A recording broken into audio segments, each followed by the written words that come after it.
Just wanted to give a quick shout out to all my night owls rocking with me. As this has been the first trading day of 2024, I wanted to break down the trades that were made today within Trader Society.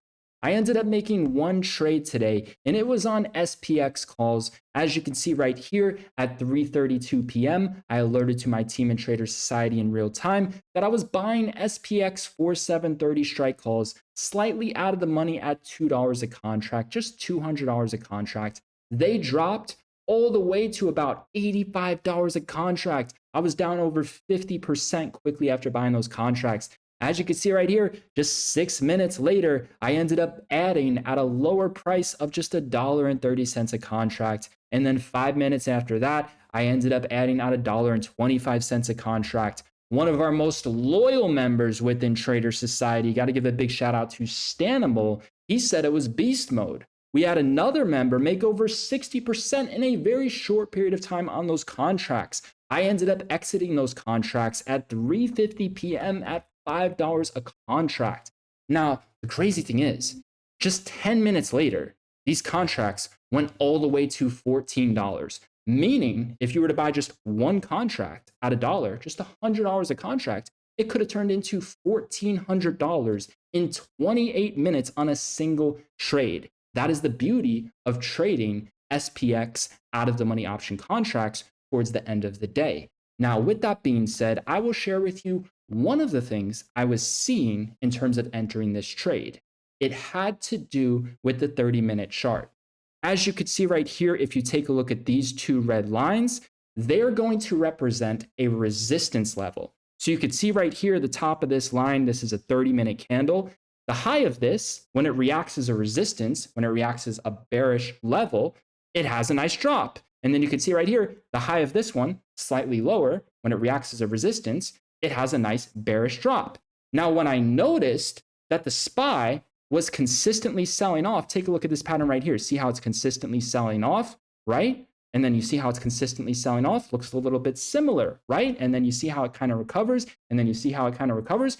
Well, I was noticing that there was a bullish red pin in a strong bottom wick on the 30-minute chart, and that was above the resistance zone. So if these previous resistance levels react as a floor, as a support level, the SPY is going to have a big spike. That's what it's going to try to do. It's going to try to have a big spike. As you can see right here, when it reacted as support with this pin, it had a big spike. As you can see right here, when it reacted as support, it had a big spike.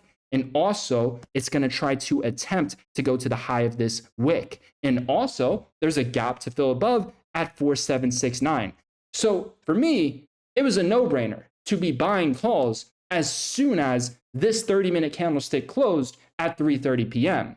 And I want to give a big shout out to G-Roar. He has his own separate program within Trader Society. Look at the trade that he ended up making today. So G-Roar ended up taking only one trade on the day, and this was on Amazon. He ended up buying Amazon puts at 9:33 a.m. and he was buying those at 52 cents. They went all the way to 111 cents just an hour later, and he ended up exiting those puts at 9:44. He ended up exiting at 86. That's a very phenomenal trade. Big shout out to G-War there.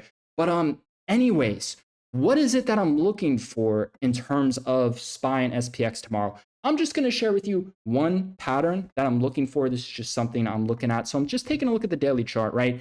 And this is what I'm seeing. So I'm just going to look for this pattern to potentially repeat heading into tomorrow. So you can see right here, SPX has this red pin on the daily chart. And then you can see right here, it has this same red pin on the daily chart. Very, very similar. So the next day, it topped out towards the high of that previous day, and then had a big sell-off, and it went lower and it went below the wick. Now, if this pattern repeats itself, the SPX is going to try to start to fill this gap that is waiting to fill below at $4,698. So one thing to look for and one thing to study is just if you're seeing bearish confirmations or bearish 30-minute candlesticks towards the high of today, 4/7/2022, and also look towards the previous closing price, and it closed at 4/7/42. So those are just some things to look for if the pattern decides to repeat itself. With that being said, I'm going to be signing off on tonight's lesson. I have to get back to my private organization of Trader Society. I will see you guys till then.